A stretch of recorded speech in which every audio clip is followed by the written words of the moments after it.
what's your question or comment today? What's your thought on that?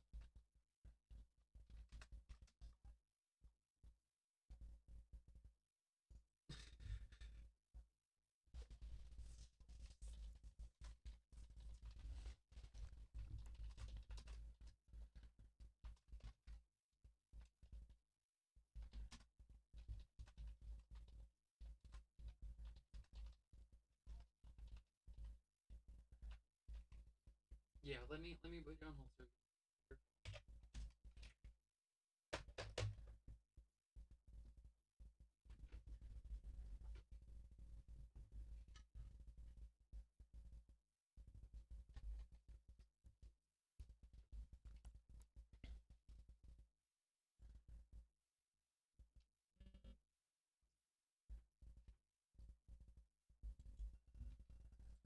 This is MIP. Get woke. God bless you. Good morning. Get woke. Get ready for impeachment. Glad to have you all here. As promised, we've got an exclusive, a real treat. This is a wonderful young lady. We met her over the weekend on Reverend Jackson's radio show. And what a joy and inspiration it was to talk to her. She has been, as I said to you all, Donald Trump didn't just wake up one morning and pardon Jack Johnson. This has been a movement to seek a pardon for Jack Johnson for decades, really. And she's been in the forefront of it, doesn't really get a lot of the credit she deserves. She refers to herself as the great niece of Jack Johnson. That's not wrong. We were talking yesterday, though, because there's so many different ways to say it. You can say great niece, you can say great grandniece, you can say great niece. But to make it plain, her grandmother was Jack Johnson's sister. Now, you all understand that if you don't understand all the greats and grands. Her grandmother was Jack Johnson's sister. We're happy to have now joining us from Chicago, Sister Linda Haywood. Good morning, Linda Haywood. How are you? Good morning. Good morning. I'm just fine and dandy. Well, thank you for Thank you for getting asking. up bright and early for us and joining us here early in the morning. Folks, we're streaming on Facebook, Twitter, and YouTube as well. Make it plain. Check us out.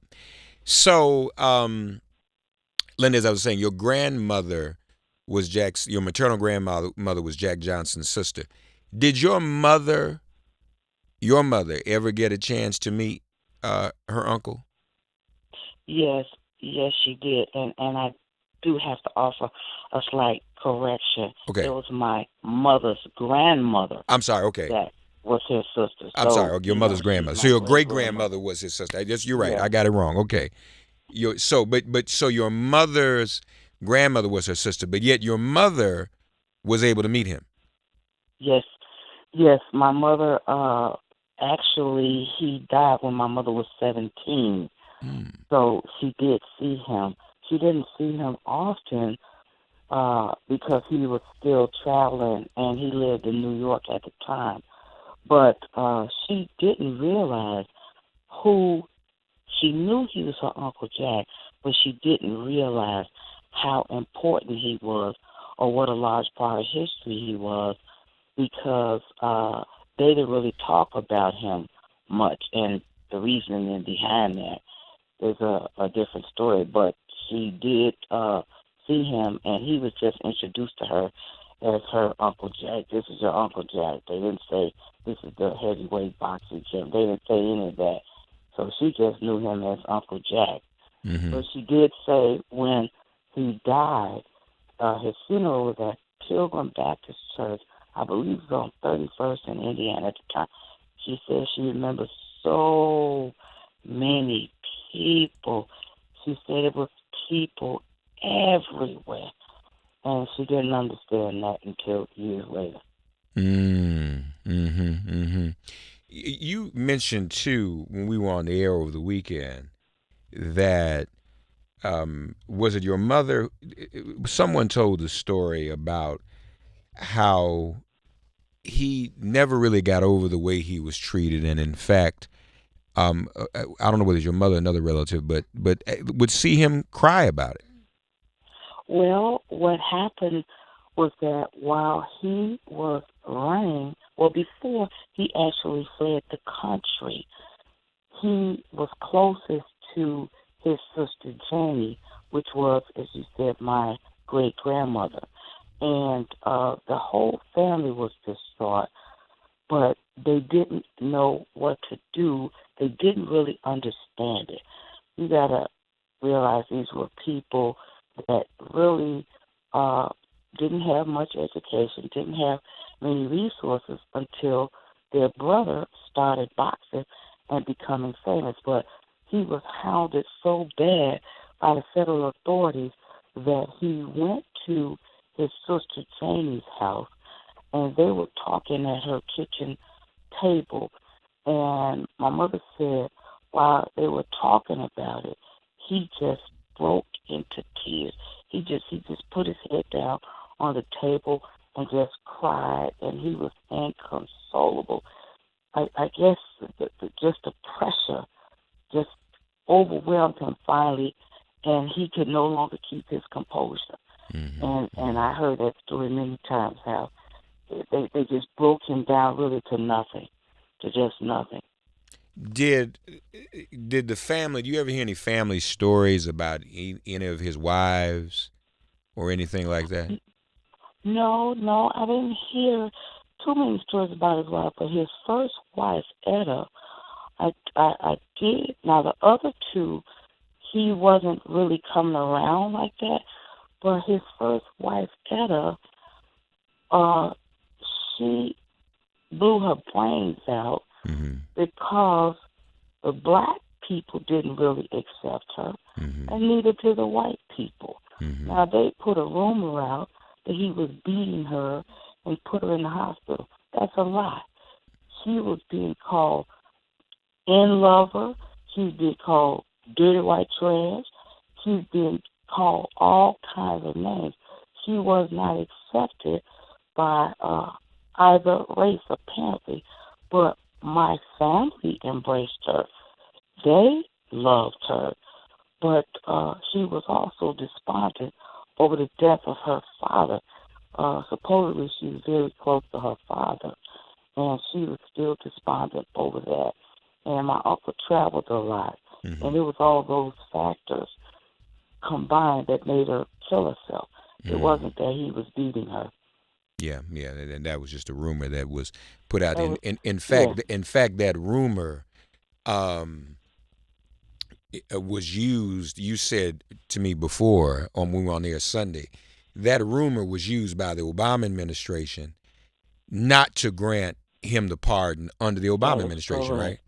That is correct, because Eric Holder said on air, there's no doubt that he was unjustly convicted, but I have an issue with how he treated women.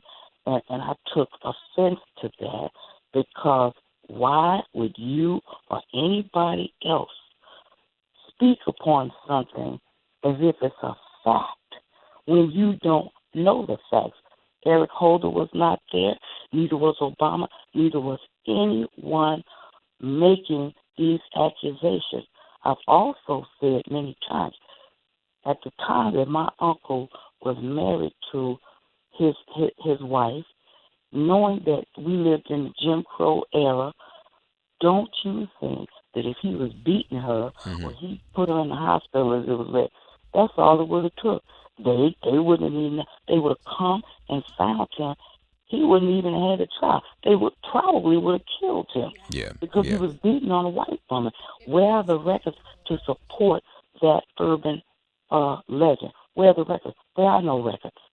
So what other way to tarnish or sully his name or reputation than to say he beat on his wife? That's not true. So someone from the Obama administration actually informed you that was the reason they wouldn't pardon him? Well, actually, I never got any reason.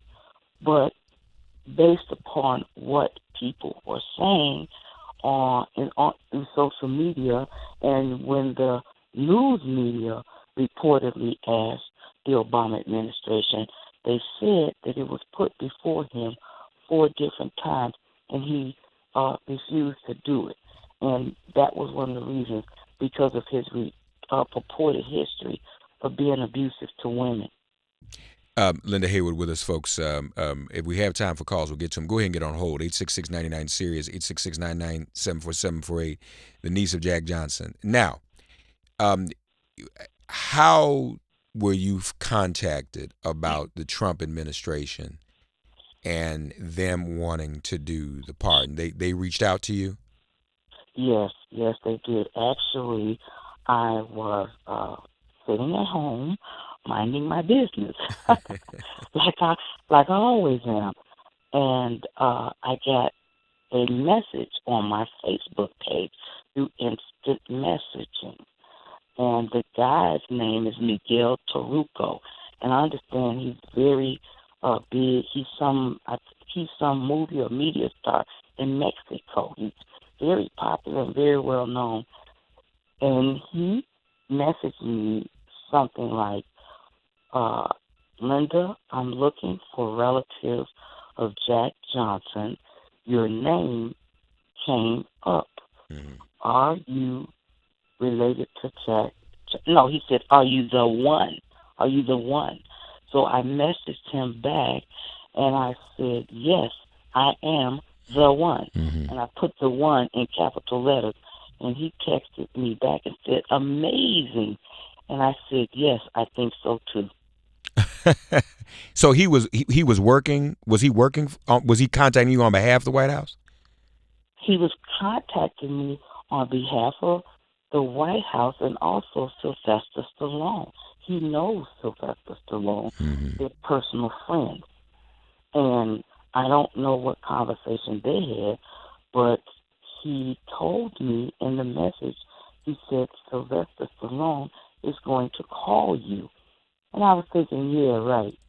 So the next day after he connected me, because I gave him my phone number, and we talked, and he said, Sylvester's going to call you. And that's exactly what happened.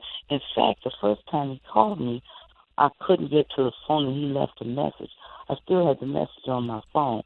But then later on that afternoon, then he actually called me. Mm-hmm. And my daughter was here, and we both spoke to him on the phone. He's very funny, down to earth, kind of quiet.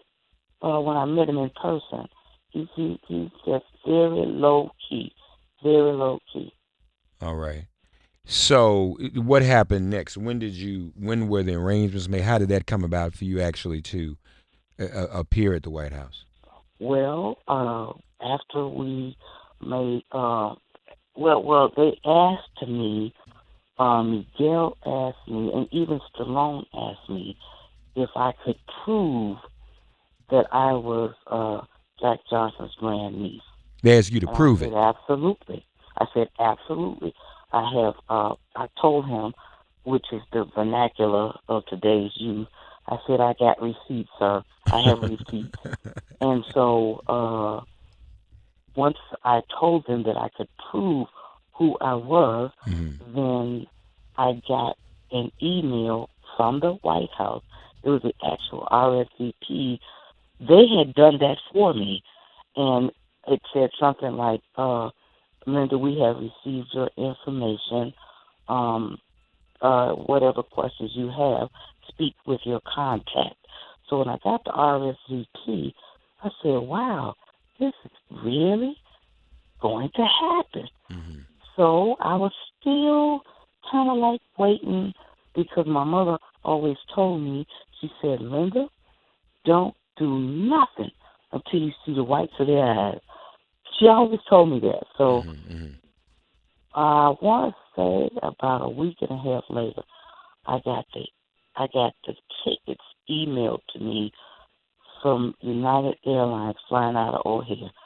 And I said, well, I'll just be, as my mother would say, a monkey's uncle. Mm-hmm. I said, I'm actually going to the White House. And they allowed me to bring a guest, but they wouldn't let her come into the White House. I brought my daughter, but they told me that she had to stay back at the hotel. Why wouldn't they let your daughter come to the White House ceremony with you? That they never told me, Mark, and I asked, and I just asked all the way up until the night before because they had a dinner for us. They hosted a reception dinner. And I even asked the president of WBC, I asked Miguel Peruco, the guy that contacted me. I couldn't ask alone because he didn't come that night. But they just said it was the White House's decision that only one person could come in there. So my party. So your daughter stayed back at the hotel. You stayed at the Linda Haywood with us, folks. Quick calls 866-99-SERIOUS. The niece of Jack Johnson, quarter before the hour. You stayed at the Trump International Hotel in Washington D.C. Yes. But your daughter could. Yeah. She couldn't go to White House. What was it like staying there at the hotel? The hotel was fabulous. Uh-huh. The hotel was. It was beautiful. The beds, the bedding, the bathroom was bigger than my son and daughter-in-law's living room. The bathroom is so large. There's actually an echo in the bathroom. Oh Lord! And I took pictures of it. The tub, it takes up almost an entire wall. Just the bathtub alone. It was beautiful. They come in and turn your bed down at 5:30 every day, like clockwork. You order room service. They come in. I've been to hotels before, and if you order room service, they just drop your food off, and that's the end of it. These people come in with a little table with wheels. They have a white tablecloth. They have a wait staff. They open up. They bring you a flower in a little vase of water. They uncovered your breakfast, set your silverware, just like you have a private maitre d'. It just blew me away. I'm like, well, look at this. Look at this. You actually, I'm looking at your Facebook now. You actually posted a picture of the receipt from room service for breakfast, huh? Yes. 2 omelets, a carafe of juice. I think they brought us a few little potatoes and some toast. Wow. And you wrote on Facebook, room service breakfast for me and my daughter, unbelievable. Glad I didn't have to pay. Otherwise, I would have had to eat a sandwich and call it a day. LOL. So you went to the White House, and tell us what happened there. Your name wasn't on the script. That's correct. Let me tell you, they were beginning to film because we were going live, and I'm standing next. They had situated me next to the right of President Trump, and he had the press release, and he had started reading the document, and I happened to be able to look over and scan the document, and the realization came to me, my name is not in this document, and I was getting disturbed. So when I saw that, I'm thinking, let me just stop this right now. So everybody in the room was standing there. Everybody, Sly, Deontay, Lennox, the president of the WBC, his brother was there, his Trump's lawyer, everybody was there. So I held up my forefinger. I said, excuse me. And I said it in a firm voice, and everybody froze. They just froze. And I said, I'm scanning this document, and I see my name is nowhere on this document.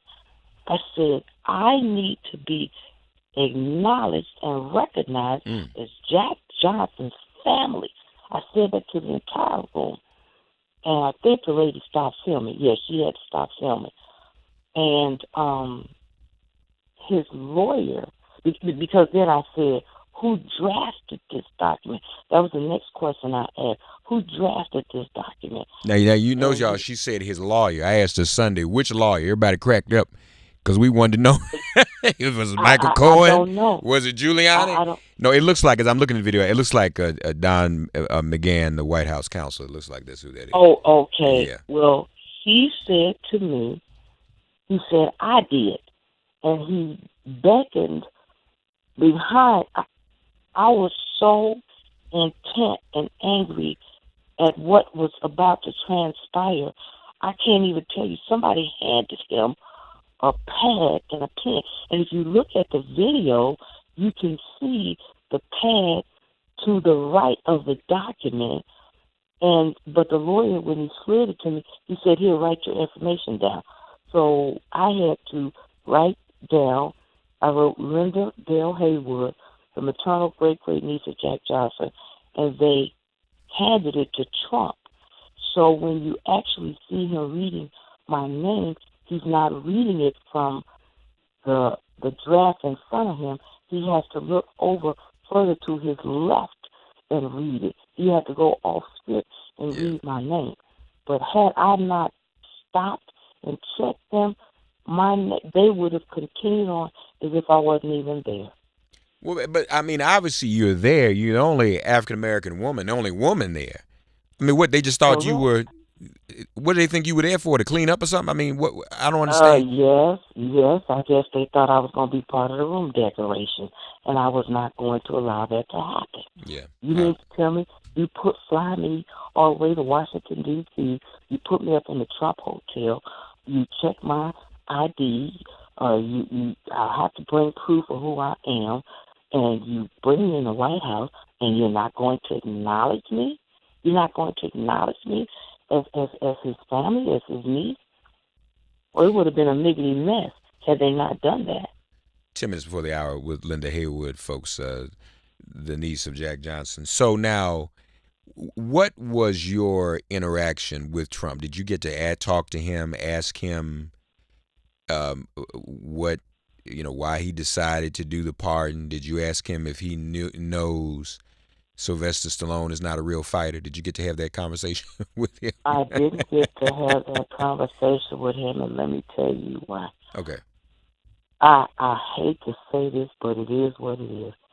He was so enamored and in awe of the fact that Stallone was there and Deontay Wilder and Lennox Lewis, he could barely contain himself.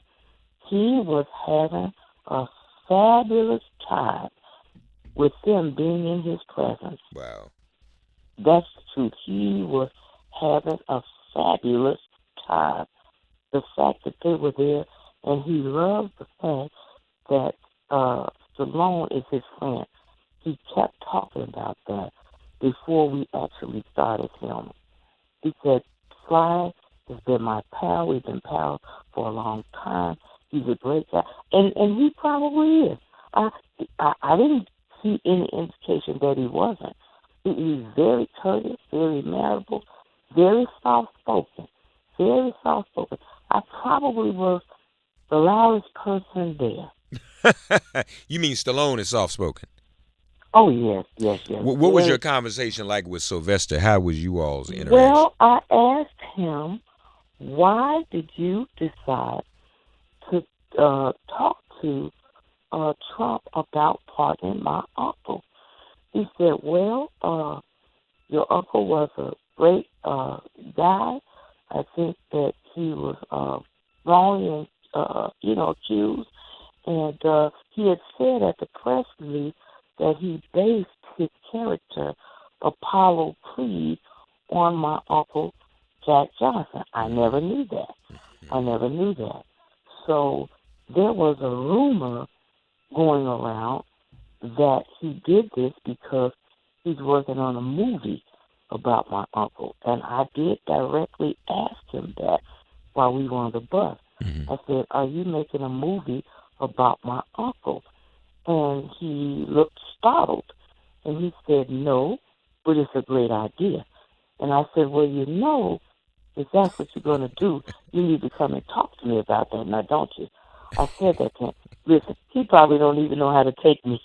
You told him he got to check with you, huh? That's what I said. Before you do that, you need to come and talk to me. You need to come and talk to me about that. But he never responded. But everybody on the tour bus heard me say that because we were all going to the White House, and they had this big brown bus to take us to the White House. They picked us up from the hotel, and so everybody was there. The president of the WBC, his brother Deontay Wilder, Lennox Lewis, Sylvester Stallone, and Miguel Taruco. I was the only female on the bus with them. So yeah, I did ask him, but when he just said that my uncle, he felt his cause, so that's why he did it. I really don't care what their motive was, to tell you the truth. I don't care what their reason was. I don't care who did the pardon. As I said on Reverend Jackson's show, it could have been Tommy Toombs. All I wanted was for his name to be cleared, and I wanted his reputation and legacy intact. I didn't. It always bothered me that he went down in history as a convicted felon. And as I said, my family was deeply, deeply ashamed of that, and so was we. And I didn't want history to continue to reflect him that way. Linda Haywood with us, folks. So what's, now that you have the pardon, Linda, what's next for you in terms of your life and your uncle's legacy? Well, what I intend to do is start some type of foundation for at-risk and inner-city youth.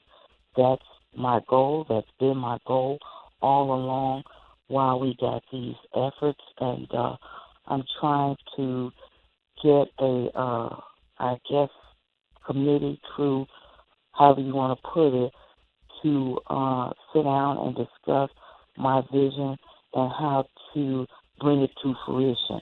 But that's always been my passion. Mm-hmm. And whatever building we get, I would like to have a gym so that the kids can come and learn boxing as a skill. And it'll be some other areas in there. I'm going to have literacy classes, probably a daycare or a Head Start, right.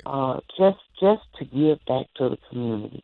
Amen. In the city of Chicago, because we have a lot of at-risk and underprivileged youth that I would like to serve. Linda Haywood. That's my goal. Linda Haywood, we thank you for joining us. Thank you for sharing your story. Congratulations, most of all, on the pardoning of your uncle. And anything we can do to be supportive in going forward with preserving his legacy and the projects you want to do, just let us know, okay? I sure will. And thank you so much for having me. Thank you, Linda. Good to talk. Let's stay in close touch, all right? Okay. All right. God bless you now. Okay. Linda Haywood, Jack Johnson's niece, ladies and gentlemen. If all minds are clear, it has been made plain. Long live the legacy of Jack Johnson.